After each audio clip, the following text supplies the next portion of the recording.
Extreme Rules 2022 is looking really promising. Finally, instead of booking one Extreme Rules match, Papa H said, "Here's your toys, now go and have fun." Every single match has a stipulation. He really made us like gimmick pay-per-views, huh? And I think the build of this pay-per-view was actually pretty decent. The WWE Championship is not gonna be defended and it still looks pretty promising. I guess that's what good writing does. The card barely has any matches we haven't seen before, but we care because the stories just keep getting better. What also makes this year's Extreme Rules pay-per-view special is that there's actually a big mystery. Will we see the Fiend Bray Wyatt? Gotta say, man, Extreme Rules graphics are definitely sus. We see lanterns, fireflies, but not in every match. This is according to Fightful Select. The outlet reports that people in the know have stated that Extreme Rules was supposed to host the reveal, though there is currently no word on whether or not actual subject will be in the building or not. So we might get the reveal. Again,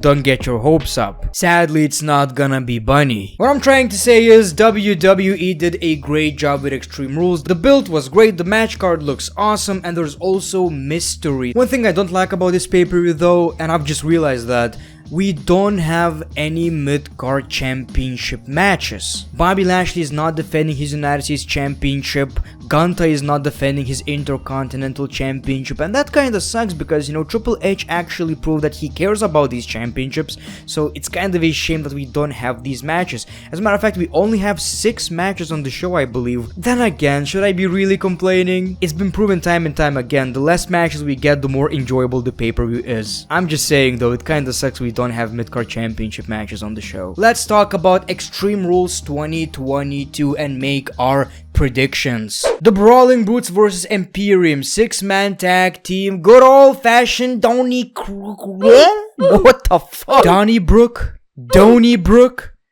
What the fuck? Well, I can only assume it's going to be like a street fight, right? I kinda wish we got Gunther versus Sheamus instead for the Intercontinental Championship, but I'm not gonna complain because I know this is going to be an absolute banger. It's such a simple story. They had a great match, and that's all you really need. So I can't even say that the build was great. It just kinda automatically worked. I don't think the result of the match changes anything really, but I'm gonna go with the Imperium. Then we have Edge versus Finn Balor I Quit match. So this is a tough one because I've heard that WWE really want to push Finn Balor, right? But also I do not see Edge saying I quit.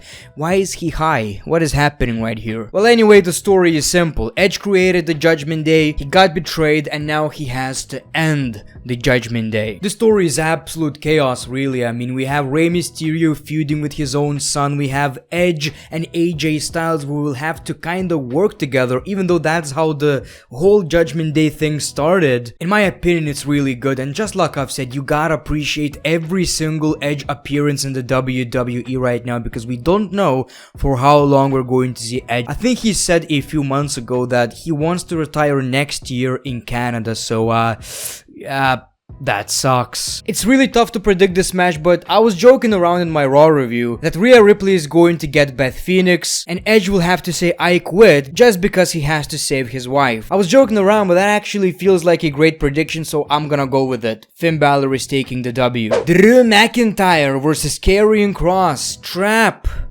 on, perhaps? I don't know, we'll see. Match. I mean, I don't think any of us can say that we're a huge fan of strap matches in professional wrestling, right? But I just love that we have variety. This paper is really giving us everything, so I'm not gonna complain. I don't know why it was decided, you know, to have a strap match between the two, but I'm not gonna complain. I have high hopes for this one. Something tells me it's going to be a pretty brutal match, but you would kinda expect Sheamus in this type of match, right? This is going to be Karrion's first pay-per-view match, and I love that it's really hard to predict these matches. And that's when I absolutely love pro wrestling. Like, I know that Karrion Kross should win, right? But Drew McIntyre losing, it's really hard to see. So I'm gonna go with the most simple scenario. Karrion Kross is going to win because obviously Scarlett is going to interfere. So my prediction is Karrion Kross. Then we have Matt Riddle versus Seth freaking Rollins inside the fight pit with special guest referee Daniel Cormier. I think he adds a lot of credibility to the match. You know, this is basically a UFC MMA fight or whatever, just with a different name.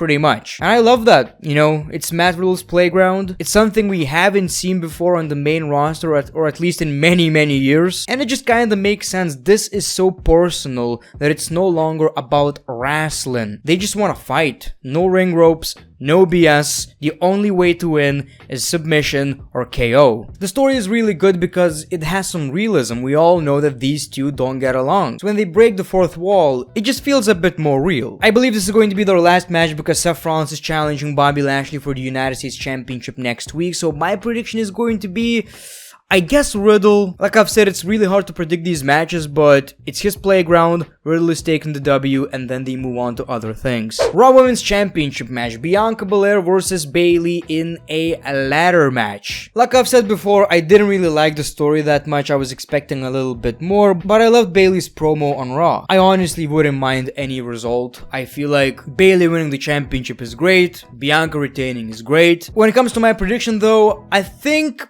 there is a big chance, and that's my prediction, that Bayley is taking the championship. Then every member of Damage Liv would hold a title. SmackDown Women's Championship Extreme Rules match. Liv Morgan versus Ronda Rousey. This one is tough as well because, yes, we've seen a different side of Liv Morgan. She feels a lot more legit right now, but she's facing Ronda Rousey.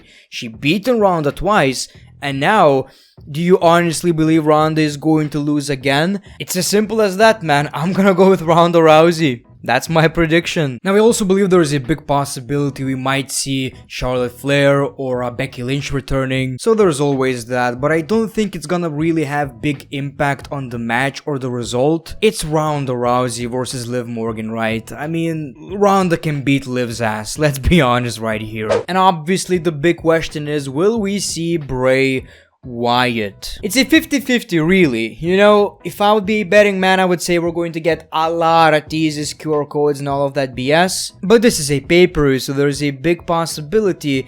And which match would it be? I believe Edge versus Finn Balor is a great candidate, or Karrion Kross versus Drew McIntyre, even Seth Rollins versus Riddle. I'm also seeing a lot of people arguing whether it's Bray Wyatt or not, and at this point it's just so obvious, man. Whenever we get a QR code, people have like, I don't know, 50 clues figured out about how it's Bray Wyatt. Even if you change up the letters of White Rabbit, you can get Bray Wyatt. And also the recent QR code had coordinates of Extreme Rules pay-per-view. So, man, I don't want to get my hopes up, but I think he's coming back. So, will we see Bray Wyatt at Extreme Rules pay-per-view? Let me know in the comments below. The Great One, peace, love, and hugs. It's been a pleasure.